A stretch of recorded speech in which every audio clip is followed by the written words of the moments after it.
Welcome once again to Mood of the Nation. India Today's biannual survey that is the country's foremost sentiment tracker. In the times in which we live, no other issue seems to matter or ought to matter than the state of the economy and the handling of the COVID pandemic. How has the Modi government fared on these two fronts, and what are the challenges that lie ahead? The India Today Mood of the Nation poll, in association with Sea Voter, looks at these critical issues by measuring the national sentiment across more than 65,000 respondents. With me is Rahul Kawal, our news director, who's been tracking this survey very closely. Rahul, we looked at politics yesterday. It's the economy stupid today. It's also the week of the budget, Rajdeep, and therefore all eyes now for the next 1 hour on how people across the country perceive this state of the economy. The government will have its own perception. You've got brokerages, economists with their own perception, and we have a crack lineup of very sharp, insightful voices who will help us analyze the results of this Mood of the Nation opinion poll. Remember, this is by Sea Voter for India Today, 60,000 plus, largely conducted on telephone via the CATI technique, and we're ready now with the results of how people perceive the state of the Indian economy in this, the big budget week. Rahul reiterated our focus is on the economy at the outset. With us, our very special guest, Jayant Sinha, one of the best economic minds in the BJP. It's Member of Parliament, former Union Minister. Professor Gaurav Vallabh, the Congress's economic mind, spokesperson of the party. We'll also be joined by Raj Chengappa, Group Editorial Director at India Today magazine that has published this survey. Yashwant Deshmukh of Sea Voter is the person who's conducted the survey. Shamika Ravi, VP Economic Policy at ORF and someone who was part of the Prime Minister's Economic Policy Group till not too long ago. Siddharth Zarabi, Managing Editor, Business Today TV. So stellar panel, and we'll get cracking right away with the big questions and get responses. Let's turn to the NDA's handling of the economy, because that really is something that will give us a sense of how people see it. In MOTN, Mood of the Nation, January 2018, the numbers were good was 61%, average was 25%, poor was 13%. That in 2022, good has come down to 52% from 61%, average is 19%, poor is 26%. So poor has gone up and the good has come down. So the government's handling of the economy is putting a question, is a big question mark that viewers and respondents have put at the moment. And linked to that is the second question that we posed, which is opinion on unemployment situation. In the Mood of the Nation in August 2021, 83% said it was serious. Today, 71% are saying it's serious. Neutral, 10% in August, 12% now. Not serious, 7% in August, 15% now. Net, 71% say unemployment serious, and only 52%, just over half, are giving the government a good rating on the handling of the economy. The poor have gone up. Jayant Sinha, you want to respond to that? The first big finding of this Mood of the Nation clearly suggests that the economy is a concern for a number of people and the handling of that by the government. Rajiv, in fact, I would draw exactly the opposite conclusion, which is that things are improving. And in fact, if you look at the data that you presented from August 2021, to now January 2022, you'll see from 83% as being serious to now it's coming down to 71%. And in fact, in the graphs that you showed earlier, you'll see that there is a clear uptick. And that's exactly what is happening. We've gone through three very, very serious waves of this pandemic. The Alpha wave, the Delta wave, which was very, very damaging from a health and from an economic perspective. And now, of course, the Omicron wave. But through it all, the government has handled it deftly. We have built up our health infrastructure. Today, we have oxygen plants, we have oxygen-equipped beds across the country, everywhere. We have built up our medical staff, we built up our hospitals. And at the same time, we have protected our vulnerable populations through both cash subsidies. I'm sorry to intervene. 71% are saying the unemployment situation is serious. Yes, down from 83% in August, but 71% is still a high number, Mr. Sinha. It is a high number, but it will continue to improve, Rajdeep. I think think if you do it again in 6 months, I would say that the 71% will drop below 50% because the economy is roaring back to life on the back of 3 or 4 very important growth drivers that we have been steadily managing. One, of course, is the government's efforts in infrastructure, the national infrastructure pipeline, the incredibly fast growth of exports over the last a year or so, and the rise of our entrepreneurial ecosystem and the number of unicorns and so on that we have created in the last year itself. So again, we can't look at the rear view mirror, we have to look out of the windshield. And when we look out of the windshield as we drive forward on this economy, we are seeing things improving rapidly. We are seeing the growth drivers kicking in. And of course, globally also, we are seeing a very robust economic situation which will help India. So you're saying the worst... So again, I think as we look forward, I think the signs are very positive. So you're saying don't look in the rear view mirror, the worst is over. Quick response, Gaurav Vallabh, and then Rahul will take it forward. Gaurav Vallabh, your response, your first reactions to these numbers, handling of the economy, not as bad as you would perhaps want to present, but not as great also as the government would like to project. Rajdeep, unemployment rate overall is 7% plus. Urban unemployment rate for last 2 years is moving in between 9 to 11%, and that is not my data. The WPI inflation is at 14%. Rupee is the worst performing currency in Asia, and this is not my data. That was shared that in a week back, Rupee was termed as the worst performing currency of the Asia, and 84% of Indians in 2021 their income had come down as per the Oxfam data, and 98 Indians total wealth is equal to 55 crore 40 lakh Indians who are at the bottom of the pyramid. So is this a good economy? I can't understand. Before Corona also, the 8% growing economy in 1920 52% are saying handling is good, 19% average, poor 26%. I add poor average, it's about 45% place 52%. So it seems split. The verdict seems split. Rajdeep, what I mean that Oxfam is presenting the report that 84% of Indians, their income came down in 2021, and during the same time, the Adani's wealth were multiplied by 8 times. The Mukesh Ambani's wealth was multiplied by twice. Is this the economic model of NDA? Is this the economic model of Modi? Is this Modinomics? That Rupee is worst performing, WPI at 14%, and there is an income divide in the society. Okay. And unemployment rate for last 3 years, I can say, is moving between 7 to 8%, and urban unemployment is streamingly high, higher than the overall unemployment rate of the country. So okay, is this a good economy? And coming to the current year, Rajdeep, in the last, just one... The politicians will reflect 2 clear, stark views. Let's get initial comments from all our neutral guests in a way, starting with you, Yashwant Deshmukh, since you've done the poll.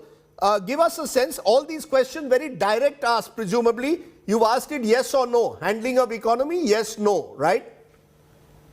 Absolutely. It's in a binary, yes, no, can't say, are not recorded. I mean, not given as an option, only those who do not answer it, they are only coded it in that way. But, you know... So, did you see that, sorry to interrupt, did you see that Modi supporters are the ones who are giving a thumbs up to the economy, and those who are critical of this government are giving it negative? Is the economy just as much of a divisive issue? It's pretty much politically partisan right now, Rajdeep. It's funny and odd and ironical all at the same time, because when we ask the Modi supporters or Modi detractors either ways, when they ask about the problems, they do tell all of them that inflation is a big issue, unemployment is the big issue. They also say the handling of the economy is something which has been worrying them. Economic issues are on their top priority. All of them, they say. But the moment you ask them, how do you rate Mr. Modi, or I mean, how you have been seeing that, all of a sudden, you know, there is a political polarization, as far as I can see. And one more funny thing that you might observe when you compare the last tracker data, I mean, last couple of MOTN data with this question, you will see that even the numbers which are critical have gone up. I mean, not just on the side where those who have given good marks have gone up sometimes on some questions, So basically, that denotes the middle of the ground. Right. Those who used to say average or those who say neither happy nor unhappy, that Okay. number is shrinking. That number is shrinking now. So it's a People are polarized, taking it's a polar- polarized polar partisan debate on the economy as well. Shamika Ravi, you want to quickly respond? We're going right around the table and then Rahul take over. Sure. So, Rajdeep, to me, when I see these numbers, they seem to very much mimic the evolution of the pandemic itself and the vaccination drive, I think, which is the background or the backbone behind almost all positive projections for the economy that you're seeing from, IMF, World Bank, etc. as well. So people, in some sense, are mimicking, they're feeling it because the fear that had gripped individuals, let's say even six months back or a year and a half back, that fear factor is definitely under control thanks to the vaccination drive. And of course, thanks to the virus, because we have a much lesser, sort of deadlier variant, which is on a rampage right now. But I do think, I agree with you that unemployment is a concern. In fact, this is where the PLFS data, I mean, beyond the mood of the nation, I'm sure this is an excellent survey, but the PLFS data is telling us nuances that I think we must focus on, that while the casual laborers have lost jobs, there is significant loss of earnings amongst the self-employed as well. So clearly in terms of earnings, we have seen that, the pandemic has had long-lasting sort of a devastating impact. Right. But people are clearly happier than what PLFS would like us to believe. There are two ways, of course, to look at this survey. Compared to August, things might look a bit better, but they still seem to be very uncertain. Some would say not as dire as August, but pretty gloomy as well. Rahul, you want to take over? Go ahead. Now, when this idea is mooted in a debate that it's the Ambanis and the Adanis who benefit, it's actually something that seems to be percolating deep into people's consciousness, because when India Today Sea Voter asks the question, who has benefited the most from the Modi government's economic policies? And this is a finding which continues to pinch the Modi government and the Prime Minister personally, because 48% of the respondents came out and said it's big business that has benefited the most from the economic policies of this government. Farmers came in at only 12%, the salaried class at only 8%, small business at only 8%. So even if you add up the next four responses, it doesn't add up to big business, which stands at 48% of the respondents thinking that big business is the biggest beneficiary of the Modi government's policies. Jayant Sinha, this is particularly problematic. From the time Rahul Gandhi started that suit boot ki sarkar, big business ki sarkar, it's not just the opposition that levels the charge. Despite the favorable reviews the Prime Minister gets, voters on the ground seem to believe that the economic policies are benefiting big business disproportionately. Rahul, we have to recognize that we are coming out of a 3-year, once-in-a-century pandemic. And this once-in-a-century pandemic has affected our population very, very seriously and done a tremendous amount of economic damage. That is the reality. Now, as we have confronted this once-in-a-century crisis, we have taken the necessary and the important steps to ensure health and safety of our populations and to protect the vulnerable populations. We are talking about, business people and so on. Let's not forget that 80 crore people have got free food for more than a year through all of this, that we have provided our farmers tremendous support through the Narega program, which is at record highs, as well as with the Kisan Samman Nidhi. We've provided cash transfers through the Jan Dhan account. So with respect to the vulnerable populations, we have gone above and beyond anything that's ever been seen before. Our fiscal deficit was 9.5% and is now running at 6.8%. We spent lakhs and lakhs of crores to support our vulnerable population. But of course, we've had economic damage because of the pandemic. Shops have been shut, hospitality establishments have been shut, airlines have been affected. So obviously that is going to percolate right down to the general public and it's going to affect people. But as I said earlier, we are coming out of this. The policies in place right now are the right policies, and we will see robust growth going forward. But at this point in time, if you're going to ask people whether there has been... If you ask somebody in the government, they're likely to say that this is a government that benefits the Aam Aadmi or the Kisan or they'll come up and say that we've worked towards improving the lot of the Labhartis, those who've benefited from the government's social policies. Yet this idea seems to have gone deep, that this is a government whose policies have benefited the big business. Why is it that the effort that the Prime Minister and the government are making through the economic policies is not how people perceive who the real beneficiaries of the economic policies are? And this, with a government that is known to be good, we're trying to control and set the narrative. I think, Rahul, that is because when economic growth happens, it comes with a certain amount of lag, right? So the people who are investors, the people who will take economic risks, they will start doing these things first. Their businesses will start to grow. They'll make the investments and so on. Once they start to make the investments, then jobs will get created. People will start to see a rise in their income. People will see more jobs for their young folks. And that's when the rising tide will lift all boats. So we are early on in that cycle. Right now, it is the people who invest, who are the risk takers, who are the business people that are undertaking activities. Obviously, the stock market, which is a forward-looking indicator, is also demonstrating this. And that's part of the reason why people are seeing some people doing well and them not doing as well. But when the cycle keeps on turning, when we start to see economic growth kicking in, everybody is going to start to benefit, and you'll see the mood is going to change. What I'm just saying is that the mood that you're picking up right now, which is a snapshot in time, is a function of the COVID pandemic. Wait till we get out of the pandemic, the roaring 20s kick in, the growth drivers kick in, and then you'll see the mood lift dramatically.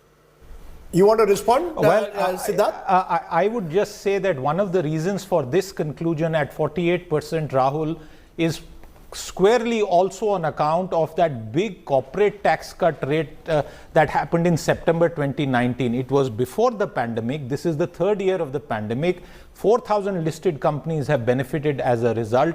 There's so much corporate earnings that have gone up, and it also ties up with this belief that the big have only got bigger. This also underlines the fact that as far as the government is concerned, there are two issues here. One, to actually do something for the middle class, for the salaried employees, a bulk of the government employees, a bulk of the private sector, organized sector employees who haven't even got a higher rebate for the additional medical expenditure that they have suffered on account of the COVID pandemic. So there is clearly, I would say, this conclusion pointing towards that 2019 decision, which now should be followed up with a tax rationalization, rebate, relief, call it what you may, for the middle class. Rajdeep, it's not happened, and I think this data points us in that direction. Gaurav Ballabh, want to respond? Because in perceptional terms, some would say this is a perception that the opposition has successfully managed to push through. The government says, look, we are trying our best even for MSMEs. These are tough times, pandemic times. Don't judge us by what the opposition says when they say Ambani Adani ki sarkar. Rajdeep, I will give you 3 points, and if I am wrong, the experts are there, they can interrupt me in between. The government had reduced the corporate tax rates from 30% to 22%. Is the same reduction was there for the serious and sincere income tax filers, that is the middle income groups, the salaried class, the lower income group? Is there something like this rebate? No. Second point, Rajdeep, there is a constant increase in the fuel excise duty. And mind it, Rajdeep, the excise duty on fuel is regressive.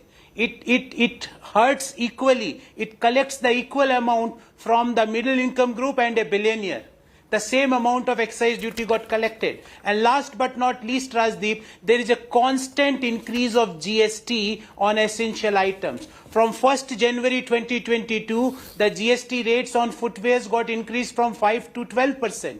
The apparels from 5 to 12%, although government has to take back that particular announcement for 2 months. So there is a constant, you will be surprised, and I am surprised that as per Government of India, motorbike is a luxury good.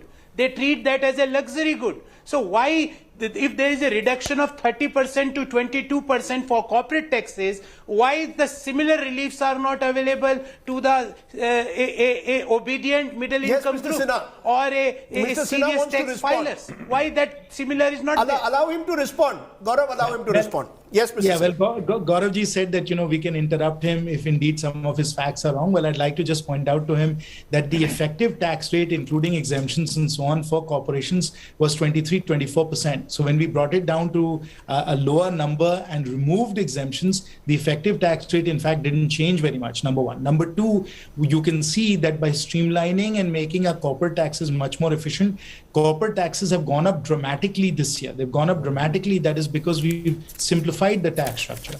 And then you said that there were no reductions provided to the salaried middle classes. That's also not true, because the slabs have been increased, a number of exemptions have been brought in. So there is relief for salaried and middle income taxpayers. And then finally, as far as GST rates are concerned, you can pick one or two GST rates. But I'll tell you that if you look at indirect taxes before GST and you look at indirect taxes right now, the incidence of indirect taxes overall has gone down by at least 5%. That is a huge tax cut that has been given to everybody who's paying indirect taxes, who's paying GST. So all of these are benefits, tax relief that has been provided across the board. Rahul. This is actually the first time that we've asked respondents in the Mood of the Nation opinion poll about their view on cryptocurrency. It's hugely debated across the country. Should the government ban cryptocurrencies? Should they allow them as an asset? What form of an asset should this be? Let's take you through what respondents in the Mood of the Nation opinion poll say about cryptocurrencies. And this is, remember, the first time that this question has been posed. 38% of the respondents want an outright ban. That's almost 4 in every 10 respondents. 28%, that's about 3 in 10, saying that there should not be a ban. As is the case with Parliament, as is the case with government and with the bureaucracy, Raj Chingappa, it seems respondents in the Mood of the Nation opinion poll quite confused about how to deal with cryptocurrencies, but largely seem to be favoring a ban. Well, Rahul, I think all of us are confused. Those in the general public, the experts obviously will know the answers. But I think it reflects the general mood that is there, that there is potential in cryptocurrency, but there's a lot of concerns as to whether it's another bubble that will burst on their faces or, get them profits. But Rahul, I'd just like to make a general point about, I listened to Jayant Sinha and the other panelists. I think what the big message is, while you can get into the details of the economy and why it's doing what it's doing, the big message that is coming out from this Mood of the Nation poll on the economic front is that there are red signals. That, yes, I think the people feel, okay, COVID is there, and that is definitely, the government, that's why you see the paradoxical thing. They think that the government is handling the economy well, but when you ask them, when you drill down the questions and ask them really what they feel about unemployment, about high prices, they are very despondent about it. So, the thing is that certainly India is hurting. And this is an imperative for the government in the next 2.5 years of the final part of the second term of Mr. Modi. He must focus strongly on the economy, because people have taken a beating. The small scale industries have taken a beating on all these things. Unemployment, if 65 to 70% of the people are saying that unemployment is serious, that is bad news. So whether it is the upcoming budget, whatever it is, I think also, yes, the government has certainly given a lot of doles, and has ensured that those that are really needy are supported during COVID. But people are saying that's fine. Okay, we have got that, but we want regular incomes. We want jobs. We don't want to be on the government dole. I don't think people like being on the dole. So if there's a big message that is coming, the economy is the #1 priority for the Modi government. Specific questions. COVID impact on your economic status. Income went down. In the Mood of the Nation in August 2020, 85% said so. By January of 2022, it's come down to 64. So August 2021, 86% said income had gone down. Remember, this was peak post second wave. Now 64%, still a substantial number, but lesser. Income went up, only 3% said in August 2021. It's up to 9%. No change, 10% August 2021. 23% in January today. Has the government done enough to counter economic fallout of COVID? Here's the good news for the government, because 60% say yes, 31% say no, can't say 9. So the government's handling of the COVID pandemic is given a more positive signal than handling of the economy. Current daily expenses versus last year, and this is critical because remember, with petrol prices going up and up, expenses gone up but manageable, 24%. Expenses difficult to manage, 67%. expenses gone down 8%. This overall picture seems to be, people seem to be in a mood where they are struggling to manage their household expenses. Shamika Ravi, is this something that should concern the government? The fact is, we saw earlier, many people believe policies are benefiting big business. They also seem to believe, the middle class in particular, that we are hurting, government not doing enough for us. Oh, that's absolutely right, Rajdeep. In fact, if you look at the monthly per capita consumption expenditure, what I'm trying to do is look at the alternate data to make sense of the mood. So to me, it appears that, look, the bottom 80% have suffered almost equivalent decline in monthly per capita consumption expenditure. So it's not just the poor.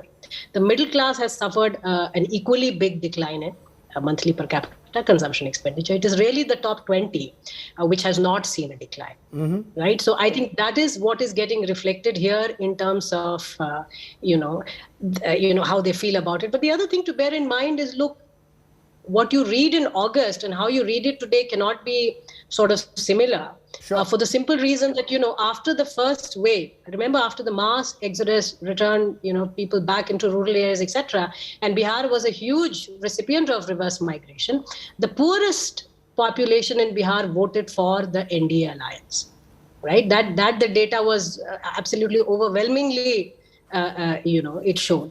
So I think people do understand what is happening in terms of government policies. They know how much they are benefiting, because the targeting of different kinds of handouts at that point, cash, food grains, etc., was very well done, and you saw that in the form of the election outcomes.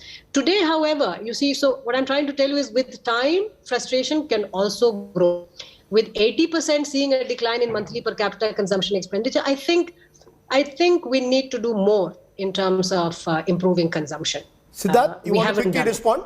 Private consumption as a share of GDP is at its lowest in 11 years. Yet, all of this data tells us, as far as the economy is concerned, it does not matter electorally. And remember, Rajdeep, fuel excise has been cut with election just a few weeks back. If you look at the latest November figures for EPFO additions, where 1.4 million net subscribers have been added, all of this data is telling us that the respondents are divided by economic strata. The top doesn't care, the bottom is getting welfare measures, it is the middle class which is sandwiched in between. And the middle class hurting. Gaurav Ballabh, quick response politically, because as Shamika Ravi also expressed, and I know Yashwant has also made this point, that people are hurting economically, including the middle class.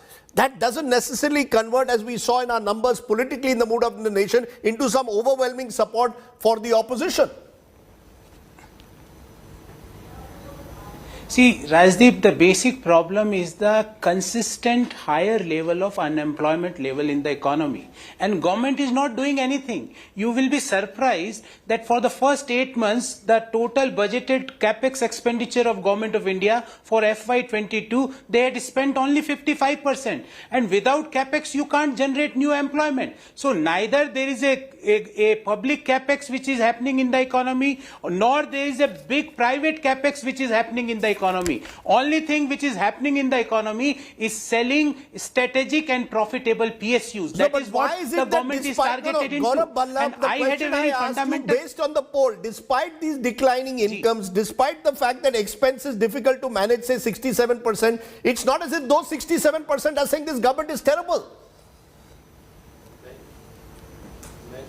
No, I can't comment on this particular poll, how this poll was conducted, because I had not having the full idea. And Mr. Deshmukh is there, but I don't believe on this poll, but I can say what are the government reports, I believe on that. What are the Oxfam reports, I believe on that. What is the data given by CMIE on the economy, I believe on that. And my arguments are based on that. Okay. That government is consistently making difficult for middle income group and the lower income group to sustain in this higher inflationary economy. Yashwant, you want to just explain this paradox? People seem to be having lower incomes, their daily expenses becoming unmanageable, not translating into political anger. Well, Rajdeep, I mean, it's certainly sometimes it's contradictory in nature. You feel like, how is it possible that when 2/3 of the Indians are saying that day-to-day expenses are difficult to manage, and still it is not resulting in any palpable anger against the NDA government or personally against the Prime Minister. I believe that a large aspect has to do with the social welfare schemes of Modi government, Rajdeep, because in the last 2 years, particularly, people have got ration, people have got some money in their account from the government, people also have got homes made, the toilets made. So I guess that what people are understanding largely that this has been a difficult time, the jobs are not there, the economy is going down, the inflation is up, the things are getting expensive, yet at the same time, the government has been providing enough ration so that they are not dying of hunger. Okay. Government has provided some kind of money in their account. I guess that is where the Sure, answer you're lies. saying the Labharti schemes, Just one counter. the Rajdeep, if Labharti you allow. schemes in a way are a buffer. Rahul, you want to look at the larger state of the economy. Okay, let's take our viewers through what respondents in the Mood of the Nation opinion poll said about the state of the economy in the next 6 months. So you've got economists with their own projections, the RBI, the finance ministry come out with their own projections. Let's see what respondents in this Mood of the Nation opinion poll are saying. Do they think that things are getting better? Now, it's critical to note that if you compare with August 2021, when we were just emerging from the second big wave, people's belief in what would happen in the future was at a rock bottom. From there, things have improved, where 31% of the respondents now say that they feel that the economy will be in a better way in 6 months from now. 22% say it will be the same, which in the last MOTN stood at 43. So there's a big difference between the last poll in August and now, and 29% think it will get worse, which is a high number because 29% is 3 out of 10. In January 2021, that figure stood at 17. So that's gone up, hasn't come down quite as much. In August 2021, it was at 32%. So that would be of concern to Jayant Sinha and his party. But the number of people who think that the economy will improve is now at 31%. What about your own income situation?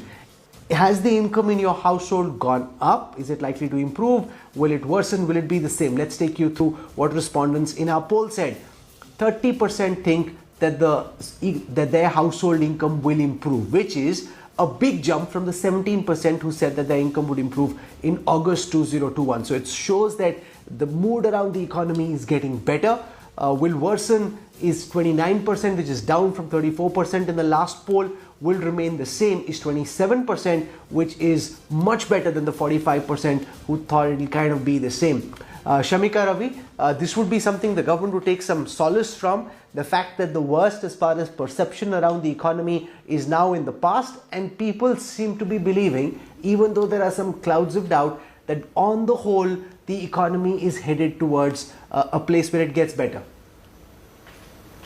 Oh, absolutely, Rahul. And again, like I said in the beginning, this is again mimicking what the IMF, World Bank, etc. seem to also believe about the Indian economy. So people are generally wise in their forward-looking view. And I think it's on the back of the fact that 62% of 15-plus age group, which is almost the entire population, is fully vaccinated. Right, and the variant this time round is relatively mild. You're not seeing the kind of rush hospitals, etc. So I think the fear of the pandemic is now behind us. And what you're seeing in terms of upliftment of the mood is on the back of the vaccination is pretty much rationalized. Makes perfect sense. Siddharth Zarabi, how would those sitting in the finance ministry as they make the final tweaks to the budget be looking at these numbers? Because it would suggest to Nirmala Sitharaman that people believe that the worst is over. But it also brings expectations about doing something for the middle class to benefit, because the government would like to move away from the perception of this being a suit boot ki sarkar. Wonderful question, Rahul. And the way I want to answer is, recently I asked someone, a policy maker, about Modi government budgets, and he said Modi government budgets are not instant coffee budgets. They take 2.5 years to draw results. So this budget is actually going to be the budget for 2024, Rahul, because you will have enough schemes being announced here which will show results closer to the next general election than before. And this data, which shows two things, Rahul: the fact that the state of the economy improvement expectations have gone up by 50%, and income expectations have also gone up similarly, will be read as a sign where finance ministry mandarins and the wider government will believe the worst is behind us. And that perhaps may lead them to conclude that there is no need for instant giveaways, play the medium long-term game, which is what has been done as far as economic policies are concerned. Jayant Sinha, you want to respond to that as someone who's been involved in budget making in the past? Do you believe, therefore, the budget will be seen with particular interest this time, given the fact that expectations now are much higher than they were 6 months ago? Now people want to see the economy moving ahead. COVID cannot be an excuse anymore.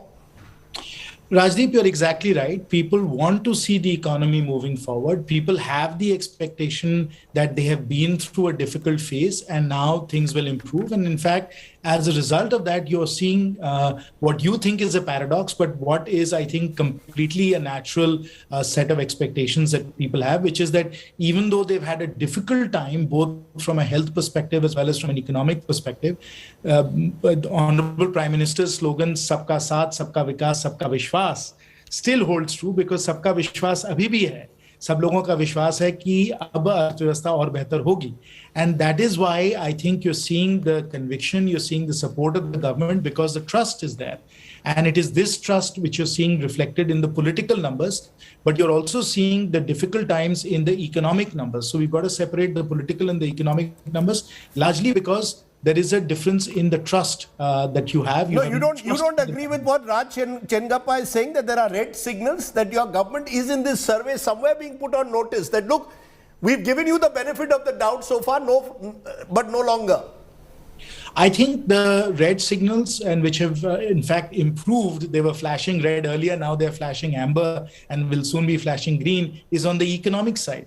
I think when you look at the political side, the kind of trust that the Honorable Prime Minister and the government have among the people is outstanding and has been remarkable. We've gone through a very, very difficult time. Around the world, governments have been voted out of office. Governments have found a situation where their numbers have dropped precipitously. On the other hand, when you look at India, none of that has happened. Our ratings and the confidence that people have, the trust that people have remained rock solid, because we've gone through a very difficult time and managed it well. Mm-hmm. And now people are looking forward with hope. And I think this budget is one that's going to deliver on that hope. It's going to deliver on that growth expectation. You know, there's another question, Mr. Sinha, of course, which you'd be interested in, but I'll get Raj Chengappa to respond to this first. Do you support the privatization of Air India, as a question we asked in the Mood of the Nation?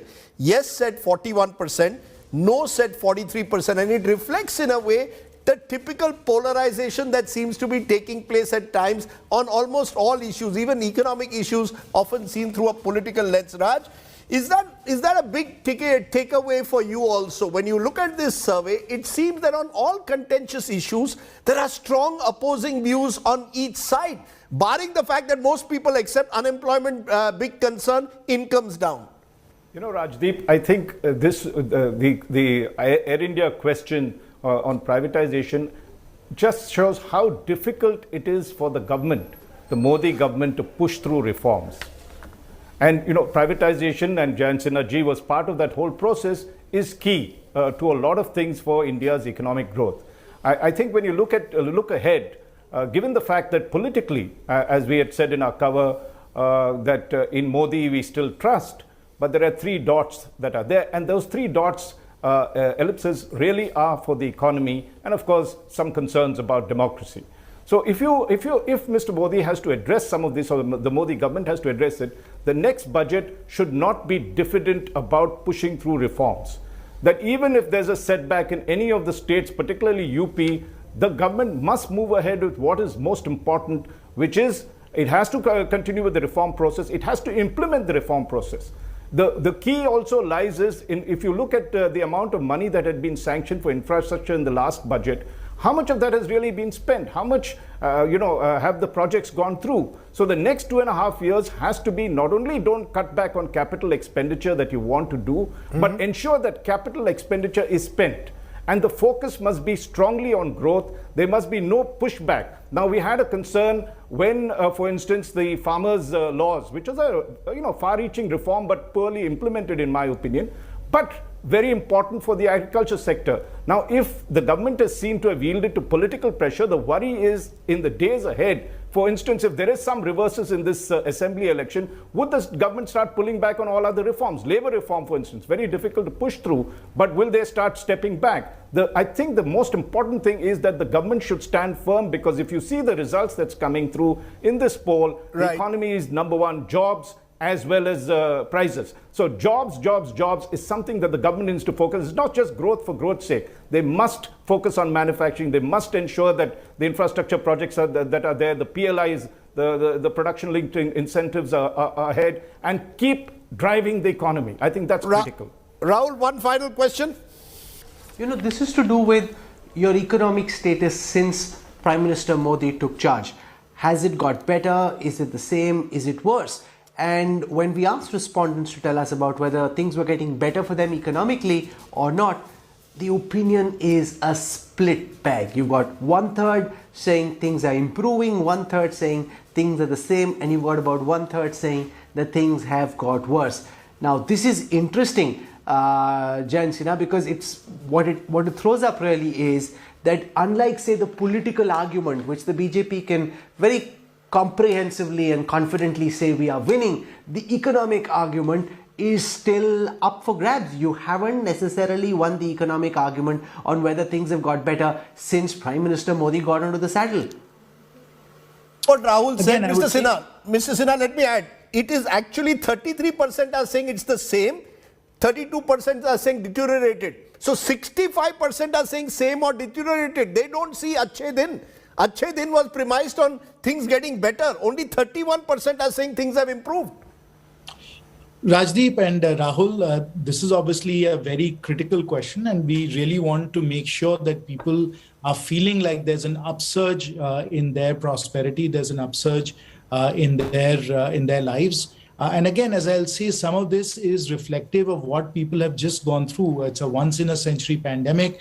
You can see all these numbers have changed in the last year or so because of the pandemic. And again, what we have in place for the future is going to be very positive. I really believe that job creation is going to kick in a big way because of exports going up, infrastructure really being built up very, very quickly, and the growth of our startup ecosystem. So all of these, I think, are going to result in a far more positive picture, and a far better picture, which is what was in place before the pandemic happened. Okay. Let's leave it there. Clearly, this is the big challenge in a way that the India Today Mood of the Nation survey has brought out, the challenge of the economy.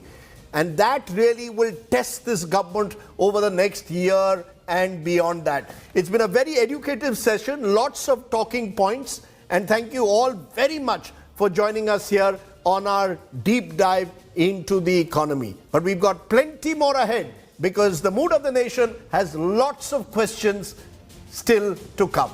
Thanks for watching. Bye for now.